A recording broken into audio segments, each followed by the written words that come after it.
Hello बच्चों, कैसे हैं आप लोग। तो चलिए अब हम लोग अपना एल्काइन कंटिन्यू करते हैं। एल्काइन को क्या बोलते हैं, एसिटिलीन भी बोलते हैं। और नामकरण पद्धति तो हम लोग बाद में जीओसी में देखेंगे कैसे कैसे क्या होता है। एल्काइन का विघटन कैल्शियम कार्बाइड से। तो जो हमारा कैल्शियम कार्बाइड से एल्काइन को कैसे बनाते हैं, तो CaO+3C कोक की उपस्थिति में CaC2 बन गया और CaC2 प्लस H2O से COH का whole twice plus C2H2 acetylene. इसे ही हम लोग क्या बोलते हैं, इसे हम लोग बोलते हैं अपना एल्काइन। एल्काइन हमारा बन जाता है इस प्रकार से। तो ये याद रखिएगा।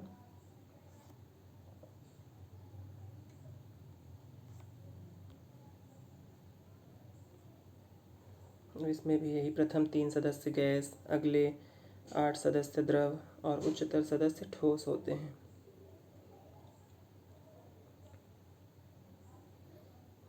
ये सब आप लोग थोड़ा सा बहुत इम्पोर्टेंट, इसमें कुछ भी नहीं है। उच्च विद्युत ऋणात्मकता होती है, ये इम्पोर्टेंट है। अम्लीय गुण, तो जो अम्लीय गुण है वो हमारा सबसे ज़्यादा ट्रिपल बॉन्ड, फिर डबल बॉन्ड, फिर सिंगल बॉन्ड का होता है। ये अम्लीयता का क्रम होता है हमारा। तो ये आप लोग यहाँ ये दोनों देख लीजिए, इम्पोर्टेंट है बहुत। इस प्रकार से तो जो पहले ट्रिपल बॉन्ड का हो गया, फिर डबल बॉन्ड, फिर सिंगल बॉन्ड, ये ट्रिपल बॉन्ड, फिर डबल बॉन्ड, फिर सिंगल बॉन्ड। और यहाँ पर क्या हो रहा है, दूसरे में पहला तो हो गया, अब दूसरे में ट्रिपल बॉन्ड, तीनों में ट्रिपल बॉन्ड है। तो अब हम क्या करें, तो अब जब एल्किल समूहों की संख्या बढ़ेगी CH3 समूहों की, तो अम्लीयता कम होगी CH3 समूह, इसलिए कि हमारे क्या दिखाते हैं, अम्लीयता किससे बढ़ती है, +I प्रभाव दिखाते हैं। इस वजह से अम्लीयता कम हो रही है। और ये जीओसी में आप लोगों को मैं बताऊँगा +I-I। और एक और होता है, अल्फ़ा हाइड्रोजन की संख्या बढ़ने के साथ साथ अम्लीयता कम होती है। तो इसमें अल्फ़ा हाइड्रोजन किसे कहते हैं, जो डबल बॉन्ड या ट्रिपल बॉन्ड से डायरेक्ट कार्बन से जो हाइड्रोजन जुड़ा होता है उसे अल्फ़ा कार्बन कहते हैं। ये हमारा अल्फ़ा कार्बन है। और ये वाला जो हाइड्रोजन है डायरेक्ट जुड़ा है, ये अल्फ़ा हाइड्रोजन है। तो अल्फ़ा हाइड्रोजन, तो इसमें पहले वाले में कितने हैं अल्फ़ा हाइड्रोजन है, 0। पर दूसरे वाले में कितने हैं, 3। ये यहाँ CH3 जो जुड़ गया उसमें तो 3 है, 3 हाइड्रोजन है ना, तो 3 अल्फ़ा हाइड्रोजन। तो अल्फ़ा हाइड्रोजन की संख्या बढ़ने के साथ साथ अम्लीयता कम होती है। ये याद रखने के लिए, याद रखना क्या है समझ लीजिए, तो कोई भी सवाल आप कर सकते हैं। और एसिड जब ये हमारा डाईहाइड्रोजन का संयोग PDPDNI की उपस्थिति में एल्काइन से एल्कीन, एल्कीन से एल्केन का विरचन हो जाता है। ये बहुत ही नॉर्मल सी रिएक्शन है जो, हाँ अभी हम देखते हैं। तो यहाँ पे क्या होता है, जल अपघटन जब कराते हैं एल्काइन का CH3 triple bond CH3 HOH की उपस्थिति में, मतलब मरकरी की उपस्थिति में Hg, तो क्या होता है, तो हमारा एल्कोहल बनता है।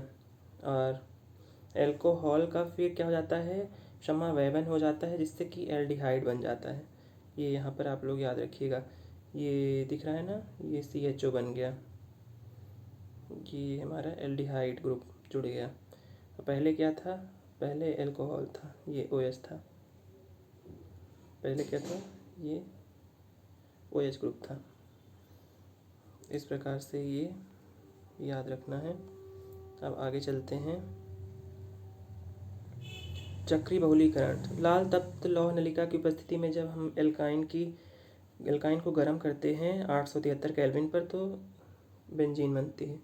अब ये हमारा उदाहरण है ना, इसको सॉल्व कर लीजिएगा आप लोग तो अच्छे से समझ आ जाएगा चैप्टर। तो मैं करता हूँ, चलिए देखते हैं ना। तो जो हमारा NaOH दिख गया, तो मतलब सोडा लाइम, तो सोडा लाइम की उपस्थिति में क्या बनेगा, CaCOONA। पर सोडा लाइम जब दे देंगे फिर इसमें, तो फिर एक कम कार्बन वाला बनेगा एल्केन, तो CH4 बन गया। CH4 का Cl जोड़ दे, CH3Cl। शुष्क ईथर की उपस्थिति में किए तो गुट जब क्रिया हो गई तो C2H6 बन गया। अब क्लोरीन जोड़ दिया तो C2H5Cl बन गया। पर एल्कोहलिक के OH की उपस्थिति में और द्रव अमोनिया है ना, तो इससे हमारा एल्कीन बनेगा ना, एल्काइन से एल्किल क्लोराइड से भी हाइड्रोहेलोजनेशन हो जाएगा। तो हाइड्रोजन भी जो निकल गया और हैलोजन भी निकल गया। फिर उसमें ब्रोमीन जब जोड़ेंगे तो CH2Br बॉन्ड CH2Br। अब एल्कोहलिक की OH की उपस्थिति में फिर हाइड्रोहेलोजिनेशन होगा, हाइड्रोहेलोजिनेशन। तो एक इसमें हमारा Br निकल जाएगा और एक हाइड्रोजन निकल जाएगा, तो क्या बना CH2 डबल बॉन्ड CHBr। अब इसमें हम क्या करेंगे, NaNH2 देंगे। NaNH2 जब देंगे तो ये हमारा एल्काइन बना दिया, CH ट्रिपल बॉन्ड CH, और लाल तत्व लौह नलिका की उपस्थिति में एल्काइन से बेंजीन बन गया। ये मैं आपको पूरा सॉल्व करा दिया। अब एरोमेटिक हाइड्रोकार्बन आ गए, किसे क्या बोलते हैं, ये तो जैसे ये बेंजीन है, CH3 ग्रुप जुड़ गया तो उसे टॉलुइन कहते हैं। नेप्थेलीन, 2 बेंजीन जुड़ गई तो बाईफिनाइल, 2 बेंजीन अगर ऐसे जुड़ी हैं दूर दूर से तो नामकरण पद्धति तो फिर हम लोग पढ़ेंगे। अभी फ़िलहाल उसमें पढ़ेंगे GOC में। ये देखिए एरोमेटिक अम्लों का विकार्बोक्सिलीकरण जिंक की उपस्थिति में, पहले ये जब सोडा लाइम की उपस्थिति में करते हैं तो क्या बनता था, एक कम कार्बन परमाणु वाला एल्केन। अब इसमें एक कम कार्बन परमाणु वाली बेंजीन बन जाएगी। तो यहाँ पे देखिए C6H5COO Na है, C6H5COO Na है, तो उसमें हम एक कम कार्बन परमाणु वाला, तो ये यहाँ पर एक जो है ये कार्बन कम हो जाएगा तो बेंजीन बन जाएगा।